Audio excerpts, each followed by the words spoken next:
আসসালামু আলাইকুম গাইস, সবাই কেমন আছেন?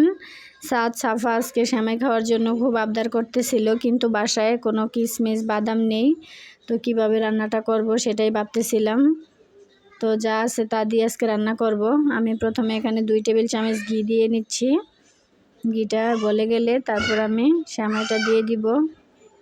জাস্ট 1 মিনিট অপেক্ষা করতে হবে। ঘিটা আমার গলে গেছে। এখন আমি সেমাইগুলো আগে থেকে ভেঙে নিয়েছি, সেমাইগুলো দিয়ে দিব। দিয়ে এটা নাড়াচাড়া করে হালকা ব্রাউন কালার করে ভেজে নেব। সেমাইটা ভাজা ছাড়া রান্না করবেন না, অবশ্যই এই সেমাইটা ভেজে নিতে হবে। ভাজাটা খুবই ইম্পর্টেন্ট, তাই ভাজতে হবে। আমি এখানে 1 প্যাকেট সেমাই ঢেলে দিয়েছি। সেমাইটা লাল কালার করে ভেজে নেব। এখন